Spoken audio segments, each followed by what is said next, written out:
जी अस्सलाम वालेकुम, क्या हाल है? सब लोग खैरियत से है। गवादर के ऊपर हमला हुआ और उस हमले में अब तक कितने लोग मारे गए, क्या सूरत हाल है, ये हम आपको आज के व्लॉग में पूरी तफसील से बताएंगे।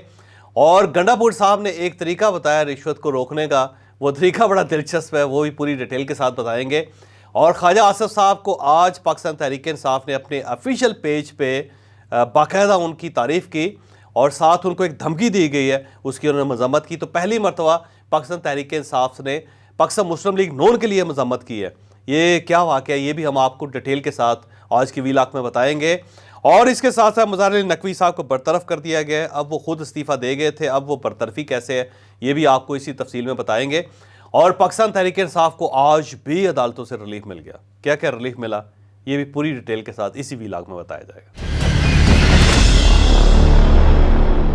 हम सबसे पहले जस्टिस मज़ार अली नकवी साहब की तरफ आते हैं। आपको याद होगा कि जस्टिस मज़ार अली नकवी साहब के खिलाफ सुप्रीम जुडिशल काउंसिल में एक रेफरेंस दायर हुआ था और वो फिर रेफरेंस उन्होंने बाकायदा उसका मुकाबला करने का फ़ैसला किया था। फिर जब उन्हें महसूस हुआ कि ख़िलाफ़ मेरे फ़ैसला हो सकता है तो फिर उन्होंने इस्तीफ़ा दे दिया था। और इस्तीफ़ा देने के बाद अमूमन रवायात यही हैं कि फिर उस चैप्टर को क्लोज़ कर दिया जाता है, लेकिन मज़ार अली नकवी साहब के साथ कोई रायत नहीं की गई थी, बल्कि बाकायदा ये कहा गया था कि इनका केस जो है सुना जाएगा और सुनने के बाद फैसला किया जाएगा। उस वक्त तो बल्कि चीफ जस्टिस ऑफ पाकिस्तान ने यह भी कहा था कि ये क्या बात हुई कि एक जज है, उसके ऊपर मिसकंडक्ट का इल्ज़ाम लगता है, उसके ऊपर रिश्वत का इल्ज़ाम लगता है, उसके ऊपर अपने इख्तियारात के नाजायज़ इस्तेमाल का इल्ज़ाम लगता है और फिर उसके बाद वो इस्तीफ़ा देता है, इस्तीफ़ा दे के आराम से घर चला जाता है। तो ये तो कोई इंसाफ ना हुआ। फिर मज़ार अली नकवी साहब को ज़ाहिर है फिर बार बार बुलाया जा रहा था और फिर इसकी प्रोसीडिंग्स मुकम्मल हुई। प्रोसीडिंग मुकम्मल होने के बाद उन्हें गिल्टी करार दिया गया और गिल्टी करार देने के बाद उन्हें बाकायदा जज के तौर पे बहाल किया गया। उनका इस्तीफ़ा रिजेक्ट करके ये केस फिर सदर साहब के पास भिजवा दिया गया और आज सदर आसिफ अली ज़रदारी साहब ने जस्टिस मज़ार अली नकवी साहब को मिसकंडक्ट पे बाकायदा बरतरफ कर दिया है। तो अब उन्हें जब बरतरफ कर दिया गया तो अब उसके बाद इनका नुकसान क्या होगा? पहली बात तो ये है कि वो इसके बाद जस्टिस नहीं कहला सकेंगे, तो मज़ार अली नकवी साहब के साथ जो जस्टिस का टाइटल है वो ख़त्म हो गया है। उसके बाद ये पेंशन के हकदार नहीं होंगे और जो मरात हैं इनको दी जाती हैं जो एक्स जज की हैसियत से, इन्हें वो मरात भी नहीं मिलेंगे। और इसके साथ साथ इनके खिलाफ अब केस भी चल सकता है, तो इनके खिलाफ बाकायदा एक मुकदमा भी दर्ज हो सकता है जिसमें ज़ाहिर है इन्हें अदालतों को फेस करना पड़ेगा। तो मज़ार अली नकवी साहब पाकिस्तान के पहले जज हैं जिन्हें बाकायदा बरतरफ किया गया और बरतरफ करने के बाद जो इनके टाइटल्स हैं, जो इनकी रिस्पेक्ट है, वो सारी की सारी इनसे ले ली गई है और आज से ये सिर्फ मज़ार अली नकवी साहब होंगे, जस्टिस नहीं कहलाएंगे और उसके बाद इनके खिलाफ केस भी हो जाएगा। तो मज़ार अली नकवी साहब ने इस मामले में एक रिकॉर्ड कायम कर दिया पाकिस्तान में कि पाकिस्तान की हिस्ट्री में आज तक जो नहीं हो सका मज़ार अली नकवी साहब के साथ वो भी हो गया और इन्होंने हालात को या इदारों को इतना मजबूर कर दिया कि इनके खिलाफ भी फ़ैसला आए। तो आज से मज़ार अली नकवी साहब के ख़िलाफ़ फ़ैसला आ गया और आज से ये जस्टिस नहीं कहला सकेंगे। अली अमीन गंडापुर साहब की एक वीडियो वायरल हुई है और उस वीडियो में वो क्या कह रहे हैं मैं चाहता हूं कि आप भी एक बार उसे सुन लें। सारे मेरी टीम भी मैं पूरे सूबे को आगदा साको याद पिया खुदा जरा मनो एक गाल के मैं उकरा ना करे मैं तो सुना रिश्वत मंगदा पिया सिर पड़े सिर मरे बहुत मेरे वाले सिर पाड़ी तने बहुत आ मेरे को सारे में खिला सिर पाड़ी खना नाल हकली मां जो अमीन आखाई पड़े दिखना सामने वीडियो में मेरा ना चाहो रिश्वत हो रिश्वत मांगे मेरा ना चाहो सिर पाड़ दो गैरत करो। रिश्वत लेने वाला और देने वाला दोनों झन्नी है ना पे झन्नी पड़ो तो ना बैंक पड़न दो नाल सिर पाड़ उधर बाल आली क्यों पड़े ऊपर तेरे पीकू छने को बचाए मोय पर बख्ता आलू की पाव में मेरा जान चंगाई कीती है कोई सारे को नहीं पूछ सकता। तो आपने ये ऑडियो वीडियो सुन ली और इसके अंदर वो क्या कह रहे हैं? इसके अंदर वो ये कह रहे हैं कि कोई शख्स अगर आपसे रिश्वत तलब करे तो आपको चाहिए कि आप ईंट मार के उसका सर फाड़ दें और सर फाड़ के और ये कह दें कि मुझे वज़ीर आला ने कहा था और मैं इसलिए कर रहा हूँ और मैंने तुम्हें भी जहन्नम से बचा लिया, तुम्हारे वालिद को भी बचा लिया, क्योंकि रिश्वत देने वाला और लेने वाला दोनों जहन्नमी हैं।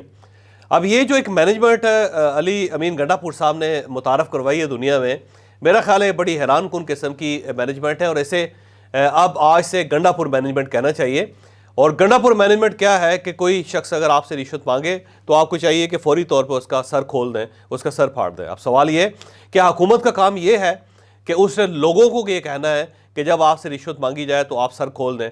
तो अगर फ़र्ज़ करें कि लोगों ने ही ये काम करना है लोगों ने ही अपने हकूक़ को बचाना है, लोगों ने ही सोसाइटी को ठीक करना है, तो फिर गवर्नमेंट की क्या ज़रूरत है। इमरान खान साहब का ये कमाल है कि वो एक से एक बड़ा नगीना तलाश करके लाते हैं। जब भी उन्हें मैनेजमेंट करने का मौका मिलता है तो उनकी मैनेजमेंट बड़ी कमाल होती है। मसलन अली अमीन गंडापुर साहब को वो खोज के लेके आए और अपना वो सूबा इनके हवाले कर दिया जिससे इन्हें तीसरी बार मैंडेट मिला, और उसमें अब वो अली अमीन गंडापुर साहब को ले आए। और गंडा साहब जो है उनकी मैनेजमेंट ये है कि वो लोगों को उकसा रहे हैं कि जनाब आज से आपने लोगों को गिरबान पकड़ लेने और उनके सर खोल देने, मेरी कोई जिम्मेदारी नहीं है। अब सवाल यह है कि अगर इस मैनेजमेंट को मान लिया जाए तो कल कोई शख्स भी किसी के ऊपर भी इल्ज़ाम लगा के उसका सर खोल सकता है, उसे मारे, उसका सर फाड़े और उसके बाद ये इल्ज़ाम लगा दे कि मुझसे इसने रिश्वत मांगी थी, लिहाजा मैंने फौरी तौर पे सर खोल दिया। अब ये तो नहीं पूछा जा सकता कि जनाब रिश्वत उसने मांगी थी, आपके पास इसका क्या सबूत है, क्योंकि सबूत तो कोई होता नहीं है। कोई ऐसा तो नहीं एक आदमी लिख कर दे कि जनाब आप मुझे 1 करोड़ रुपये रिश्वत दे दें, ऐसा तो नहीं है। वो ज़बानी कलामी होता है और ज़बानी कलामी के अंदर कोई शख्स भी झूठ बोल सकता है, या कहने वाला झूठ बोल सकता है या सुनने वाला झूठ बोल सकता है। और इस झूठ के दौरान ज़ाहिर है किसी के ऊपर कोई जिम्मेदारी फिक्स नहीं की जा सकती। तो ये जो गंडापुर मैनेजमेंट है ये कमाल ही है, और आने वाले दिनों में मुझे लगता है गंडापुर साहब इस किस्म के बहुत सारे नादर आइडियाज़ जो है वो पूरी कौम के सामने रखेंगे, और उससे मेरा ख्याल है खैबर पख्तूनख्वा के अंदर तो हालात ठीक हो ही जाएंगे, शायद पूरे पाकिस्तान के अंदर ही हालात ठीक हो जाए। अब इसके बाद आज गौहर खान साहब ने ये इंकशाफ किया, अनाउंस किया कि बानी पाकिस्तान तहरीक इंसाफ जो है इमरान खान साहब, उनके कहने पे हमारे जो पब्लिक अकाउंट्स कमेटी के चेयरमैन हैं वो शेर अफजल मरवत साहब हैं। तो शेर अफजल मरवत साहब को उन्होंने पब्लिक अकाउंट्स कमेटी का चेयरमैन इमरान खान साहब ने नामजद कर दिया है। और गौहर खान साहब का ये कहना है कि हम आज स्पीकर साहब को ख़त लिख रहे हैं और स्पीकर साहब से दरख्वास्त कर रहे हैं कि वो चेयरमैन पब्लिक अकाउंट्स कमेटी जो है शेर अफजल मरवत साहब को वो अपॉइंट कर दें। तो ये एक दूसरा नगीना है जो इमरान खान साहब ने तजवीज़ किया है, और इमरान खान साहब की इस मामले में दाद देनी चाहिए कि वो ऐसे ऐसे लोग चुन के लाते हैं और उन्हें ऐसे ऐसे ओहदों में बिठाते हैं कि ओहदा भी खुद परेशान हो जाता है कि मैं किस शख्स के साथ डील कर रहा हूँ या मैं किस शख्स के कहने पे अपना काम कर रहा हूँ। ये बड़ी अजीब सी बात है। अब शेर अफजल मरवत साहब को देखें कि शेर अफजल मरवत साहब का क्रेडिट क्या है। शेर अफजल मरवत साहब का क्रेडिट ये है कि उन्होंने एक टॉक शो के अंदर, जो ज़ाहिर है मेरा ही टॉक शो था, उसके अंदर उन्होंने अफनानुल्लाह खान जो है उसको थप्पड़ मार दिया था, और उस थप्पड़ की बुनियाद पे अब वो इतने ज़्यादा अहम हो चुके हैं कि वो बाकायदा इमरान खान साहब के करीब भी हैं। फिर वो अपनी पूरी पार्टी को रगड़ा लगा देते हैं और कोई शख्स उनसे नहीं पूछ सकता।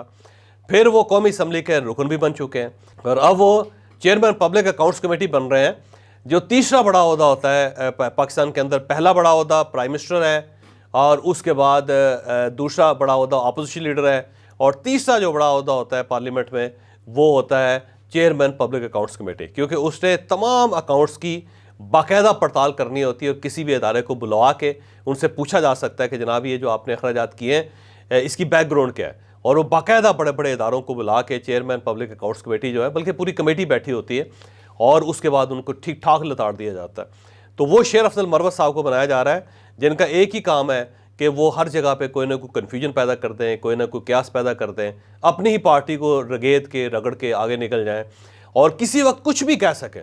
कमाल उनका ये है कि वो किसी वक्त कुछ भी कह सकते हैं। तो अब शेर अफजल मरवत साहब को इस काम पे लगाया जा रहा है। तो इमरान खान साहब चुन चुन के ऐसे लोगों को लेके आते हैं और उनको ऐसे मोअज़्ज़ज़ और बाइज़्ज़त ओहदों पे रखते हैं कि उसके बाद समझ नहीं आती कि बंदा क्या कहे, और बाकायदा सर शर्म से झुक जाते हैं। तो अब मेरा ख्याल है इमरान खान साहब की नज़र में सबसे इम्पोर्टेंस तो यही है, सबसे इम्पोर्टेंट चीज़ तो यही है कि वो शख्स दुश्मनों को या अपने दोस्तों को किस हद तक जिच कर सकता है। तो जिच तो बहरहाल शेर अफजल मरवत साहब कर सकते हैं और अली अमीन गंडापुर साहब भी कर सकते हैं। तो वो दोनों जो है इस ओहदे पे हैं, और आने वाले दिनों में और भी बड़े बड़े नगीने सामने आएंगे और आप उनको देख के हैरान ही रह जाएंगे। आज भी पाकिस्तान तहरीक इंसाफ को फ़ायदा हुआ। 9 मई का जो सानहा था उस पर 5 मुलज़मों को की ज़मानत हो गई, और इस ज़मानत सुप्रीम कोर्ट ऑफ पाकिस्तान ने ली। यहाँ पे जस्टिस जमाल मंदोखेल साहब थे और जस्टिस हसन अज़हर रिजवी साहब थे। इन दोनों के सामने जब आज ये मामला पेश हुआ तो कुछ सवाल जजेस ने उठाए जिसका जवाब मेरा ख्याल है वकील साहब के पास नहीं थे। पूछा यह गया कि रावलपिंडी का इशू है, तो इसके अंदर गवाह जो है वो एक पुलिस कांस्टेबल है और वो लाहौर का है, और इसकी क्या तुक बनती है, फिर क्या मुलज़मों के पास असलहा था, क्या मुलज़मों ने किसी के ऊपर हमला किया था, क्या इसकी कोई इन्वेस्टिगेशन हुई। तो वकील साहब इसके कोई बाकायदा जवाब नहीं दे सके, कोई तसल्ली बख्श जवाब नहीं दे सके, जिसके बाद 5 मुलज़म जो हैं उन्हें बाकायदा उनकी ज़मानत लेके मचल के उनके मांग के तो उन्हें कह दिया गया कि जी आप अपने घर जा सकते हैं। और उसके बाद लॉन्ग मार्च में तोड़ फोड़ जो थी उसमें भी 11 मुलज़म जो हैं उनको आज डिस्ट्रिक्ट एंड सेशन जज ने आज उनको भी बरी कर दिया है। और ये 2 मज़ीद मुकदमे हैं जिसमें कल इमरान खान साहब को 2 मुकदमों में बरी कर दिया गया था। अब ये 2 और मुकदमे हैं जिनके अंदर 11 लोगों को बरी किया गया। इसमें इमरान खान साहब शामिल है, शाह महमूद कुरैशी साहब शामिल हैं, फैसल जावेद हैं, सैफुल्लाह नियाज़ी है, आमिर महमूद कियानी है, परवेज़ खटक है, शीरी मज़ारी हैं, असद उमर है, अली नवाज़ अमान है और राजा खुर्रम नवाज़र, इसके साथ साथ शेख रशीद साहब भी हैं। 11 मुलज़मों को आज बरी कर दिया गया है और उसके साथ साथ 5 मुलज़म जो 9 मई के हैं उनकी ज़मानत हो गई है। तो आज ये बड़ी खुशखबरी है पाकिस्तान तहरीक इंसाफ के लिए। यूं महसूस होता है कि रोज़ाना की बुनियाद पर अदालतों से इन्हें अब रिलीफ मिलना शुरू हो गया है, जिसका ज़ाहिर है पार्टी इस पर खुशी भी मना रही है और इस पर बहुत ज़्यादा ममनून भी है। इमरान खान साहब ने आज अडयाला जेल में जब रिपोर्टरों से बात की तो उन्होंने कहा कि मैं सिर्फ 5-6 महीने और जेल के अंदर रहूँगा और उसके बाद मैं बाकायदा रिहा हो जाऊंगा। फिर उनका ये भी कहना था कि ये गवर्नमेंट जो है ना 5-6 महीने निकाल सकेगी, उसके बाद मुझे बाहर लाना पड़ेगा। तो इससे आप अंदाज़ा लगा लें कि इमरान खान साहब क्या सोच रहे हैं और उनका क्या ख्याल है। उनका ख्याल ये है कि सिर्फ 5-6 महीने की गेम है और अल्टीमेटली ये गेम इन्हीं के हाथ आएगी। इसके साथ साथ आज वज़ीर-ए-आज़म और काबीना ने यह फैसला किया है कि मुल्क के माशी हालात ठीक नहीं है, लिहाजा हम किसी किस्म की तनख्वाह और मरात नहीं लेंगे। अच्छी बात है, ना लें आप तनख्वाहें और मरात, लेकिन जो फैसिलिटीज़ आपको अवेलेबल हैं क्या आप वो फैसिलिटीज़ भी सरेंडर कर रहे हैं। जहाज़ हैं बड़े बड़े आपके पास और जहाज़ लेके आप इधर से उधर चले जाते हैं, उधर से इधर आ जाते हैं। इसका क्या तुक बनेगा? क्या आप अपने जहाज़ भी छोड़ रहे हैं? और इसके साथ साथ जो प्रोटोकॉल की गाड़ियाँ हैं, जो प्राइम मिनिस्टर जब निकलते हैं या उनके साथ जो मिनिस्टर्स निकलते हैं उनके पास साथ आप देखें 20-20, 25-25 गाड़ियाँ हैं और एक एक गाड़ी का जो रोज़ाना का खर्चा है आप वो कभी निकाल के देखें तो आप बड़े हैरान होंगे। प्राइम मिनिस्टर हाउस के जो अखराजात हैं, प्रेसिडेंट हाउस के जो अखराजात हैं, आप वो देख लें। और अगर वो मौजूद हैं तो तनख्वाहें अगर आप छोड़ भी दें और मरात आप छोड़ भी दें तो तब भी कोई ख़ास फ़ायदा नहीं है, कोई ख़ास फ़र्क नहीं पड़ता। बेहतर ये है कि आप तनख्वाह भी ले लें, मरात भी ले लें, क्योंकि जो उस साइड पे अखराजात का पहाड़ है वो तो अपनी जगह पे कायम है। उसके सामने 2, 3, 4, 5, 10 लाख रुपए की क्या हैसियत है। जब आप अरबों रुपए खर्च कर रहे हैं तो आप 10 लाख रुपया तनख्वाह भी ले लें, उससे क्या फ़र्क पड़ता है। या तो आपको वो सब चीज़ें रोकनी पड़ेंगी और एक प्रॉपर सादगी इख्तियार करनी पड़ेगी जिस तरह इंडिया के अंदर नज़र आता है या जिस तरह दूसरे मुल्कों के अंदर नज़र आता है, जैसे यूरोप के अंदर नज़र आता है। अगर तो आप वो कर सकते हैं तो फिर तो ठीक है, और अगर आप वो नहीं कर सकते तो फिर मेरा नहीं ख्याल कि इस जेस्चर का कोई ख़ास फ़ायदा होगा। इससे तो बेहतर है कि आप तनख्वाहें लेते रहें, मरात भी लेते रहें, ताकि कौम को कोई गिला तो ना रहे। कल ख्वाजा आसिफ साहब ने एक टेलीविज़न शो में ये कहा था कि मुझे जनरल बाजवा, जनरल फैज़ हमीद साहब की तरफ से धमकी दी गई है और उसमें उन्होंने कहा है कि ये जो आप हमें पार्लियामेंट में बुलाना चाह रहे हैं ये हमारे लिए एक्सेप्टेबल नहीं है और इस किस्म की बातें करना बंद करें। तो ये जब उन्होंने बताया, और ज़ाहिर ख्वाजा आसिफ साहब वज़ीर दिफ़ा भी हैं और वज़ीर दिफ़ा की तरफ से जब ये कहा गया तो ज़ाहिर ये संगीन इशू था। उसके बाद एक नई तब्दीली ये आई कि पाकिस्तान तहरीक इंसाफ ने ये क्लिप बाकायदा अपने ऑफिशियल पेज पे शेयर करके ख्वाजा आसिफ साहब के साथ हमदर्दी का इजहार किया और ये कहा है कि इस किस्म के जो धमकियाँ हैं वो नहीं होनी चाहिए और वज़ीर दिफ़ा के साथ तो ऐसा नहीं होना चाहिए। वो आपको मैं स्क्रीन पर दिखा ही रहा हूँ। तो ये पहली मरतबा पाकिस्तान तहरीक इंसाफ की तरफ से हुआ है कि उन्होंने अपने ऑफिशियल पेज पे पाकिस्तान मुस्लिम लीग नून के किसी लीडर को बाकायदा अप्रिशिएट किया है और उसके साथ हमदर्दी का इजहार किया और उसके साथ खड़े हुए हैं। तो मेरा ख्याल है ख्वाजा आसिफ साहब को चाहिए कि वो इसी तरह लगे रहें और पाकिस्तान तहरीक इंसाफ इसी तरह इनको सपोर्ट करती रहेगी। अब बड़ी दिलचस्प बात यहाँ पे है कि ख्वाजा आसिफ साहब वज़ीर दिफ़ा हैं और उनको एक साबिक आर्मी चीफ या साबिक DGI धमकी दे रहे हैं टेलीफोन के ऊपर, लेकिन वो एक्शन कोई नहीं ले रहे। वो सिर्फ TV शो में बात कर रहे हैं। तो ख्वाजा साहब को चाहिए कि बतौर वज़ीर दिफ़ा वो फौरी तौर पे एक्शन लें, वो बुलाएं उनको और उनसे पूछें जनाब कि आप किस कैपेसिटी में मुझे धमकी दे रहे हैं, वज़ीर दिफ़ा को धमकी दे रहे हैं जो वज़ीर है और उससे पहले वो वज़ीर ख़ारजा भी रहा है और इतना इम्पॉर्टेंट और पुराना लीडर है और उसको आप धमकी दे रहे हैं।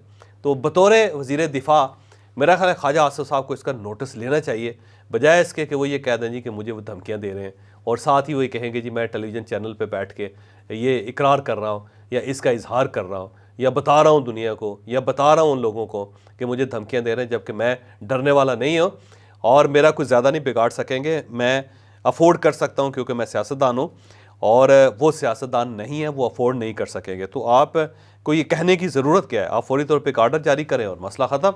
लेकिन मेरा ख्याल है ख्वाजा आसिफ साहब में वो जान नहीं है कि वो इस किस्म की बात कर सके। वो ज़्यादा से ज़्यादा यही कर सकते हैं कि अपनी मर्ज़ी के किसी टॉक शो में जाके वहाँ पे मैच फिक्स करके वो इस किस्म की गुफ्तगू करके वो अपने आप को सुरखरू साबित करें, वो समझें और ये दुनिया को बताएं कि मैं बड़ा मर्द आदमी हूँ, मैं मेरे अंदर बड़ी जान है, मैं सब कुछ कर सकता हूँ और मैं सब कुछ कह सकता हूँ। तो ख्वाजा आसिफ साहब ने कह तो दिया है, करने की मेरा ख्याल है हिम्मत इनके अंदर भी नहीं है। और इसके साथ साथ जो आखिरी खबर है वो गवादर के अंदर अटैक है। गवादर में आज वहाँ पे पोर्ट है, ग्वादर पोर्ट है, और वो अगर आपने कभी गवादर देखा हो या गवादर गए हो तो एक वहाँ पे छोटी सी पहाड़ी है, पहाड़ी के ऊपर वहाँ पे पीसी होटल है। उस पीसी होटल के बिल्कुल नीचे गवादर पोर्ट है और ये चाइना ने डेवलप किया है। और जितने भी बड़े ऑफिस वगैरह हैं वो सारे के सारे उस कम्प्लेक्स के अंदर है। तो उस कम्प्लेक्स में कुछ लोग घुस गए, ज़ाहिर है उनका ताल्लुक बलोच अलहदगी पसंदों के साथ है, और पहले उन्होंने वहाँ पे एक बम धमाका किया जिससे वहाँ पे बड़ा ठीक ठाक किस्म का शोर हुआ, और उसके बाद फिर उन्होंने फायरिंग कर दी। वहाँ पे अंदर क्योंकि आर्म फोर्सेस हैं, उन्होंने जवाबी हमला किया और इस हमले के दौरान दोनों तरफ से कैजुअलिटीज़ हुई। आखिरी जो इतला है उसके मुताबिक 4 लोग वहाँ पे फोत हो चुके हैं और फायरिंग अभी तक जारी है। लेकिन जिस वक्त हम ये रिकॉर्ड कर रहे हैं उस वक्त तक ज़्यादा खबरें बाहर नहीं आई, लेकिन ये पता चला है कि वहाँ पे ग्वादर के अंदर ये अटैक हुआ है और इसको ऑपरेट करने वाले जो लोग हैं वो हैं अलहदगी पसंद, बलोच अलहदगी पसंद, और बाकायदा प्लान करके उन्होंने ये अटैक किया है और वहाँ पे ठीक ठाक किस्म के हालात ख़राब हैं। इमीडिएटली वहाँ पे फ़ौज को बुला लिया गया है क्योंकि वहाँ पे फ़ौज की पूरी इंस्टॉलेशन है वहाँ पे, और फ़ौज ने कॉर्डन ऑफ कर लिया सारा इलाका। पीसी होटल जो है उसके ऊपर भी फौरी तौर पे वहाँ पे भी फ़ौज पहुँच गई है और वहाँ जो जितने लोग इस वक्त मौजूद हैं उन सबको रेस्क्यू कर लिया गया है पीसी होटल में से, और उनको साइड पे करके वहाँ से ऊपर से भी अफवाज पाकिस्तान ने होटल के पास से भी जो जगह है वो अपने कंट्रोल में ले ली है। और अब तक ये ऑपरेशन जारी है। जो ही ऑपरेशन के कुछ रिजल्ट निकलेंगे तो आपको जो अगली वीलॉग होगा उसके अंदर पूरी तफसील के साथ बताएंगे।